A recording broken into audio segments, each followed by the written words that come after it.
그러니까 처음에는 화학 에너지지.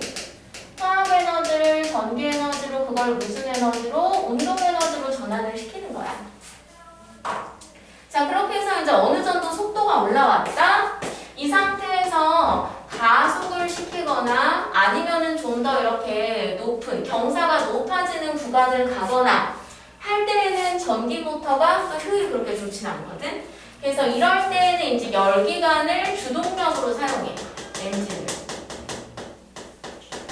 얘네는 보조하는 정도.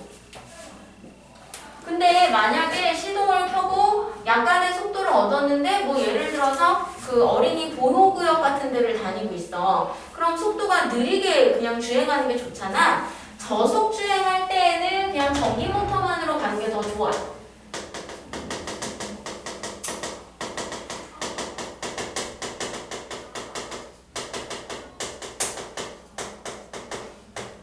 그러니까 대충 되게 큰 힘을 필요로 할 때는 엔진이 좋고 그렇지 않을 경우에는 전기 모터가 더 좋아요, 효율이. 자, 그래서 이럴 때는 이제 열기관 그리고 고속 주행할 때도 어느 정도 속도를 크게 얻어서 뭐 고속도로 가고 그런 고속 주행 시도 열기관이 주동력이야. 자, 그리고 이 하이브리드 엔진의 가장 큰 차이점은 이 전기 모터가 발전기로서 사용이 되는데 발전기로 역할이 꽤 크다는 거야. 그래서 어떤 식이냐면 이제 이러다가 내가 멈추려고 해. 그래서 이제 브레이크를 밟았어. 그럼 이런 경우에는 보통은 그냥 운동 에너지가 무슨 에너지로, 열 에너지로 다 벌어진단 말이야. 그런데 얘는 이 구간에서 이 전기 모터를 발전기로 사용해서 전류를 생산해, 그 안에서. 그래서 걔를 배터리에다가 저장하는 거지. 오케이? 그래서 얘는 브레이크를 밟았을 때 여기에서 무슨 에너지? 전기를 생산해서 화학 에너지로 다시 저장하는 거지. 그래서 내일 시동 켤 때 다시 사용하는 거야. 오케이? 자, 그러다 보니까 이렇게 얘가 효율이 좀 떨어질 때 전기 모터를 함께 이용해주고 그 다음에 또 이 안에서 전기 에너지도 생산을 하기 때문에 효율이 아무래도 그냥 일반 엔진보다는 더 좋아. 그래서 효율이 더 좋기는 하다. 그리고 얘네들을 함께 힘을 얻을 수 있기 때문에 동력도 더 커질 수 있어. 그렇지만 무조건 다 장점만 있는 건 아닌데 일단 얘네가 역할이 일반 차보다 커졌기 때문에 되게 차가 무거워져. 배터리 용량도 커져야 되고 전기 모터도 크게 들어가줘야 된단 말이야. 그래서 차가 되게 무거워지면 사실 또 마찰력을 크게 받아, 차가. 그래서 어떻게 보면은 동력을 더 요구하게 되는 상황이 오는 거지. 그리고 이런 애들이 수명이 영구적이지 않아. 뭐 한 10년 쓰면은 내가 다시 갈아줘야 돼. 물론 요즘에 자동차를 10년 이상 잘 안 몰긴 하는데 한 10년 쓰면 다시 갈아줘야 되는데 저 비용도 되게 만만치 않다고 하더라고. 그리고 자동차 구조가 복잡해져. 그래서 뭔가 고장이 났을 때 정비도 좀 어려운 거지. 그래서 그런 단점들이 있지만 처음에는 되게 이거 단점이 많다고 했는데 요즘에는 약간 전기차하고 유사해지는 형태로 하이브리드가 돼서 점점 기술이 좋아지고 있어. 근데 이제 좀 차이점은 전기차 같은 경우에는 최근에 아파트 단지 같은 경우에는 주차장에 이렇게 전기차 충전하는 구역이 있는 거 알아요? 거기에 이제 거기에서 전기차는 이렇게 주유를 하는 게 아니라 그냥 계속 충전을 하는 거야. 우리 핸드폰 배터리 충전하듯이. 그래서 걔는 연료비가 안 드는 장점이 있긴 한데 충전 시간이 너무 느려. 그래서 어느 정도 달리려면 뭐 한 4시간, 6시간 이렇게 충전을 해줘야 된대요. 그래서 그게 좀 단점인데 최근에 하이브리드는 약간 그렇게 전기차하고 결합된 형태로 나온다고 해요. 자, 어쨌거나 하이브리드 엔진 등을 이용해서 열기관의 효율을 좀 높여줄 수 있고 자, 아래 보면 효율이 높은 전기기구를 사용하는데 이것도 이제 점점 시대가 변하면서 조명기구도 많이 변화하고 있지. 자, 옛날에는 백열등을 사용했는데 얘네는 부구마 전구랑 비슷한 거야. 거기 안에 필라멘트 이제 주로 텅스텐이 주요 원료인데 거기에 전류가 흐르게 되면 저항이 있으니까 열이 발생하겠지. 온도가 뜨거워지면 그것에 해당하는 복사 에너지, 빛, 전자기파가 발생하는데 그래서 이제 그 중에 가시광선이 나오면 그걸 우리가 광원으로 해서 사용을 하는 거야. 근데 얘는 효율이 정말 낮아. 일단은 온도를 되게 높여야 가시광선이 발생할 수 있거든. 그리고 그때 발생하는 빛이 또 가시광선만 있는 게 아니에요. 적외선이 사실 대부분 더 많이 나온단 말이야. 그러다 보니 대부분은 열이고 한 5에서 10% 정도가 빛에너지가 되는 거지. 그래서 효율이 굉장히 떨어지고 또 내구성도 좋지 않아. 온도가 되게 뜨겁기 때문에 또 쉽게 끊어져 버린단 말이야. 그래서 오래 사용할 수 없지. 자, 그래서 현재는 우리가 제일 많이 사용하고 있는 건 아무래도 형광등이겠지. 얘는 효율이 한 21% 정도. 그리고 수명 백열등보다 한 10배 정도 길래 꽤 오래 사용하죠. 형광등 같은 경우에는 이 안에 이제 뭐 아르곤이라든가 수은 이런 애들이 들어가 있어서 여기에서 원래는 이제 전압을 걸어주면 전자가 지나가면서 에너지 준위를 높였다가 떨어질 때 빛이 방출하는데 원래는 자외선이 방출해. 근데 자외선 우리 눈으로 보지도 못하는 데다가 사실 우리가 자외선 계속 맞으면 좋지 않지? 자, 그래서 표면에다가 형광물질을 발라놓는 거야. 그럼 그 자외선이 형광물질을 흡수했다가 가시광선을 방출하거든? 이제 그거를 우리가 빛으로 사용을 하는 거죠. 자, 그 다음에 최근에는 LED 등도 많이 사용하고 있고, 이제 뭐 가정의 아파트를 LED로 다 바꿔 이렇게는 할 수 없지만, 이제 뭐 관공서 같은 데에는 LED로 바꾸고 있죠. 왜냐면 효율이 형광등보다 더 높고, 그리고 내구성도 더 높거든. 그래서 더 오래 사용할 수 있어. 다만 LED 등 같은 경우에는 조금 더 비싸. 왜 그러냐면 이 안에 그 정류작용을 하는 장치가 함께 있어야 되거든. 그래서 조금 더 비싼 게 단점이라면 단점이지만 효율이 더 높기 때문에 오래 사용할 걸 생각하면은 전기료는 더 싸지는 거니까 오래 생각했을 때는 더 좋은 거죠. 자, 그래서 조명기구도 이렇게 발달하고 있고, 그 다음에 에너지 절약을 유도하는 대책을 마련하는데, 오른쪽에 에너지 소비 효율 등급 본 적 많지? 에어컨이라든가 전열기 같은 데 많이 붙어 있잖아. 그치? 이거 1에서 5등급까지인데 숫자가 작아질수록 좋은 거야. 그래서 이 숫자가 작아서 1등급이면 더 좋은 거야. 전기 에너지를 원하는 에너지로 더 많이 바꿔줄 수 있는 효율 높은 전기 기구라는 거야. 대신에 조금 가격은 어떻겠어? 비싸겠지. 하지만 전기료는 더 싸질 수 있는 거지. 오케이? 자, 그리고 대기 전력 저감 프로그램을 실시하는데 이거 역시 그러니까 예를 들어서 우리가 그냥 콘센트를 꽂아놨어. 근데 전자 제품은 꺼놨단 말이야. 근데 그렇다고 할지라도 우리가 사용하는 전기가 교류라는 방식을 사용하고 있거든. 전류가 이 안에서 왔다 갔다 해. 이게 꺼져 있어도 전선에서 전류가 왔다 갔다 해. 그때 약간 손실하는 전기 에너지가 있어. 물론 전기료 자체가 뭐 난방비나 이런 거에 비해서는 싸기 때문에 막 엄청 비싸다라고 느껴지진 않지만 사실 이것도 무시 못하는 게 특히 이 대기 전력이 엄청 많이 소비되는 전기기구로는 집에 있는 셋탑박스 있죠.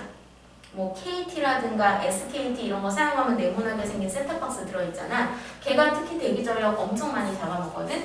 그래서 최근에 지어진 아파트 같은 경우에는 그 대기 전력 저감 프로그램 스위치가 여기 있어. 그래가지고 내가 걔를 누르면 이제 사람이 좀 사용하지 않고 그러면 다 꺼져. 우리 집이 그런데 좀 되게 불편해. 저게 자꾸 꺼져가지고 내가 사실 사용하고 있는데 자꾸 꺼져가지고 좀 되게 불편하기는 해. 자, 아래 보면은 에너지 제로하우스. 이건 이제 자연에 있는 에너지를 이용해서 한국전력에서 전기 받아 쓰지 않고 우리 가정 자체적으로 생산해서 사용하겠다 이거야. 그러니까는 매달 내는 전기세는 없어질 수 있는 거지. 하지만 단점은 한국전력에서 받아 쓰는 전기 에너지를 생산하는 만큼 내가 생산을 해줘야 하기 때문에 거기 집들이 되게 구조가 복잡해지고 그럼 그렇게 만들기 위해서는 집을 만드는 비용은 되게 많이 들겠죠. 자, 어떤 식이냐면 에너지 제로하우스는 일단은 에너지를 절약을 해야 돼. 그러기 위해서는 이 집의 외장재에 되게 단열 잘해야 돼. 단열식으로 꼼꼼히 해줘야 돼. 막 이중창 이런 거 엄청 잘해주고 좋은 단열재로 빡빡 막아주고 그 다음에 이 집 자체가 에너지를 만드는 거야. 근데 어떻게 만드느냐 도연아? 자, 이 천장에다가 요즘 건물 같은 데서 많이 보지만 태양광 판넬 얘가 태양전지라고 하는데 얘가 이제 태양 빛 받아가지고 직접적으로 뭘 생산하는 거야? 전기 생산하는 거야. 그래서 태양 빛 에너지로 전기 에너지 생산해. 그리고 막 비 오잖아? 그럼 빗물도 받아. 빗물을 받아가지고 얘를 정수, 좀 정화시켜가지고 뭐 사용을 한다든지 변기물로 사용한다든지 이런 것도 사실 다 아껴 사용하는 거지? 물세 안 들어가게. 자, 그 다음에 또 아래 지열하고도 서로 순환될 수 있도록 해서 땅 내부는 계절에 상관없이 온도가 되게 일정하거든, 균일하거든. 그래서 우리가 좀 추울 때는 예로부터 열 받아가지고 온도 비슷하게 만들고 또 더울 때는 열을 벌어가지고 좀 온도 비슷하게 만들고 그 다음에 뭐 연료전지 같은 것도 가정 자체적으로는 설치할 수도 있지. 얘는 수소기체하고 산소기체를 이용해가지고 전기에너지 생산하는 건데 사실 효율이 되게 높아. 하지만 우리가 많이 사용한다고는 할 수 없어. 왜냐면 이 수소라는 애가 다연성 기체잖아. 그래서 어느 순간 폭발할 수도 있기 때문에 뭐 많이 사용한다고 할 수는 없겠지. 뭐 정원에다가 풍력발전 그런 것도 설치할 수 있어. 그렇게 해서 전기도 생산할 수 있어. 자, 이 에너지 제로하우스 같은 경우에는 그 시작이 미국 캐나다에서 시작된 거고 사실 얘는 절약을 하자라기보다는 나는 에너지를 풍부하게 쓰겠다. 다만 자연에 널리고 널린 이 에너지, 빛이라든가 바람 이걸 이용해가지고 내가 전기 생산하겠다 이거야. 근데 이 에너지 제로하우스랑 조금 비슷한데 패시브 하우스라는 것도 있어. 얘는 독일에서 시작된 건데 얘는 에너지를 내가 이제 뭐 한국전력에서 받아 쓰는 거 안 쓰겠지만 자연에 있는 에너지를 여기서 난 풍부하게 사용하겠다라는 게 목표라면 얘는 아니야. 얘는 아껴 쓰겠다야. 그래서 얘처럼 에너지를 생산하는 이런 발전기가 많지는 않고 뭐에 이제 얘는 주된 포인트를 주냐면 단열 시공. 해가지고 열이 잘 바깥으로 빠져나가지 않게 하는 게 좀 목적이지. 그래서 얘는 좀 더 능동적인 방식이고 얘는 좀 더 수동적인 방식이라고 할 수 있어. 자, 이런 것들이 모두 에너지를 효율적으로 사용하려고 하는 거지. 적어도 쟤는 화석연료를 사용하지 않으니까. 오케이? 자, 그러면 이렇게 여기까지. 일단 뒤에 있는 문제는 다 숙제라고 보면 되겠어. 자, 그 다음에 이제 몇 페이지로 가냐면 336페이지. 할 게 많네요. 자, 우리가 제일 많이 사용하는 에너지가 바로 전기 에너지잖아. 그래서 그 전기 에너지를 생산하는 게 굉장히 중요하지. 그래서 첫 번째로는 전기 에너지를 생산하는 원리. 걔가 바로 중학교 때도 나오죠. 전자기 유도야. 중학교 때 배우잖아. 전류가 마치 자석이 있는 것처럼 자기장을 만든다. 그럼 전기가 자기를 만들었으니까 거꾸로 자기가 뭘 만들 수도 있어? 전기를 만들 수가 있는데 바로 그 원리가 전자기 유도죠. 자, 이걸 하기 위해서는 우리가 기본적인 내용 조금만 파악을 할게. 자, 자기장이라는 것은 자기력이 작용하는 공간으로 자기력이라는 건 자석과 자석 사이에 작용하는 힘이니까 일단 기본적으로 자기장은 누구 주변에 생겨? 자석 주변에 생기지. 그럼 주변에 자기장이 형성되어 있는데 자기장이 어떻게 생겼는지 모르니까 우리가 그거를 좀 쉽게 이해할 수 있도록 자기력선을 표시하지. 자, 자기력선은 무슨 극에서 나와서 무슨 극으로 들어가? N극에서 나와서 S극으로 들어가는데 이 자기력선이라는 것은 사실 단일 패곡선이라서 내부에서도 연결돼 있다. 그래서 밖에서는 N에서 S지만 안에서는 S에서 N이야. 자, 아래쪽으로도 마찬가지로 N에서 S, 안에서는 S에서 N. 맞니? 자, 이때 이 자기장이라는 거 방향도 있고 세기도 정의하는데 방향은 여기 자기장에다가 내가 나침반을 뒀을 때 나침반 자침의 무슨 극이 가리키는 방향? S극이야, N극이야? N극. 그래서 N극이 가리키는 방향. 그래서 자기 역선상 뭐 A점이면 A점, 이 점의 자기장의 방향은 그러면 내가 여기다 나침반을 뒀을 때 N극이 가리키는 방향. 근데 그게 자기 역선의 한 점에서의 접선 방향과 일치하지. 사실은 그 접선 방향들을 부드럽게 연결한 게 자기력선이기 때문에. 오케이? 자, 그 다음 두 번째, 자기장의 세기. 자, 자기력선을 한 겹 더 그려보면 n에서 s, s에서 n, n에서 s, s에서 n 이렇게 형성이 되는데 주변에 자기장이긴 하지만 모든 곳이 자기장의 세기가 똑같지는 않거든. 자, 어디가 강하냐면 이런 극쪽이 강하잖아.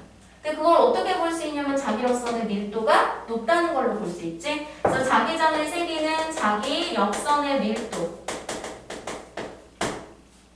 자, 이거를 수치화한 것을 우리가 뭐라고 부르냐면 자속 밀도라고 해.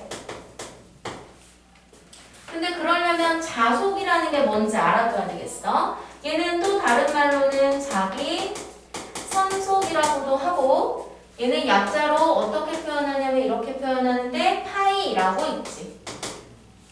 자, 이 자기의 선속은 만약에 여기 예를 들어 자석에 n극이 있고 s극이 있으면 n에서 s를 향하는 방향으로 이렇게 자기력선이 형성되어 있는데 어떤 면, 임의의 면을 수직으로 관통하는 자기력선의 총수, 그걸 우리가 자속이라고 해. 어떤 면을 수직으로 관통하는 자기력선 수. 물론 이게 한 개, 두 개, 세 개, 네 개 실제 보이지는 않아서 여기에다가 전자를 혹은 대전 입자를 입사시켜서 걔가 휘는 정도를 가지고 수치화하긴 해. 자, 이때 단위로는 과학자 이름을 따서 라지 W 스몰 b라고 읽고 얘를 웨버라고 해요. 자, 자속 밀도는 이 단원에서 별로 중요하진 않지만 학생이니까. 자, 자속 밀도는 우리가 약자 B라고 하는데 얘는 밀도니까 면적에 제한이 있지. 단위 면적당.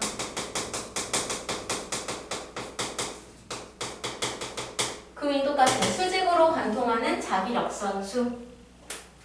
자, 그래서 만약에 예를 들어서 지금 이 면적이 S미터 제곱이야. 근데 수직으로 관통하는 자기력선수가 파이 웨버야. 그러면 1m